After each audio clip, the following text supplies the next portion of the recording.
Hola amigos, bienvenidos al canal. En el video de hoy vamos a sacar algunas dudas que me estuvieron haciendo en los comentarios.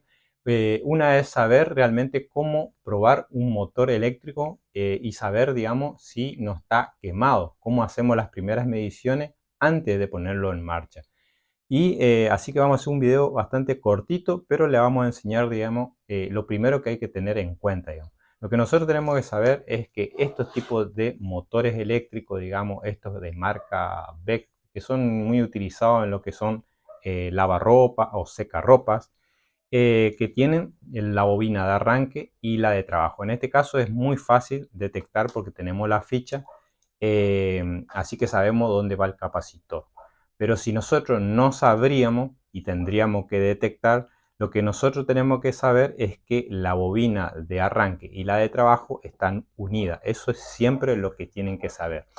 Y en la unión, digamos, de los dos, de las dos bobinas es donde vamos a conectar lo que sería el capacitor.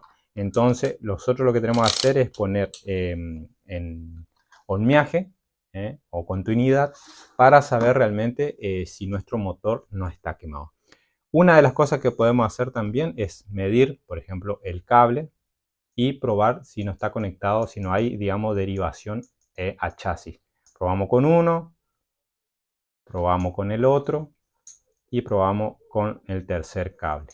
Y ninguno nos da, por supuesto. Y lo otro que tenemos que saber es, como dije al principio, donde va el capacitor es donde vamos a tener el ohmiaje más grande porque está la sumatoria de los dos. Entonces, en este caso, que es el amarillo y el rojo. Pero como le dije, porque están ya marcados.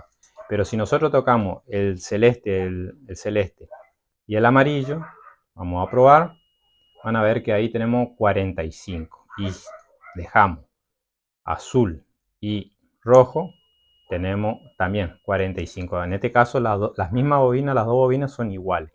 Pero si nosotros ponemos, por ejemplo, en el rojo, perdón, amarillo, vamos a probar acá, en el rojo y amarillo, van a ver que tenemos la sumatoria de las dos.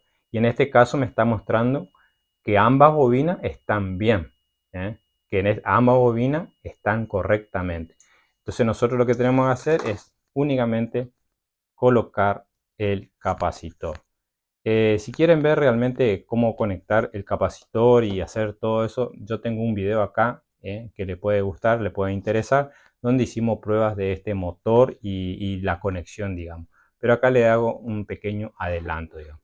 Lo vamos a conectar, que para eso lo único que tenemos que hacer es buscar unas pinzas cocodrilo.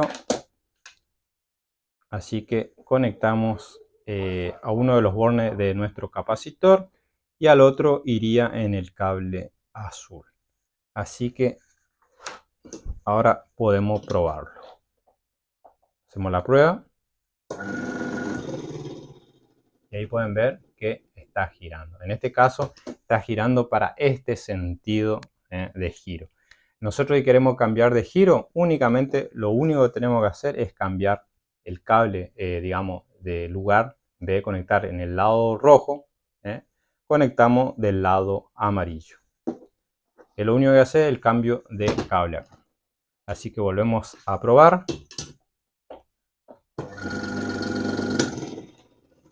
Y ahí pueden ver que está girando para ese lado.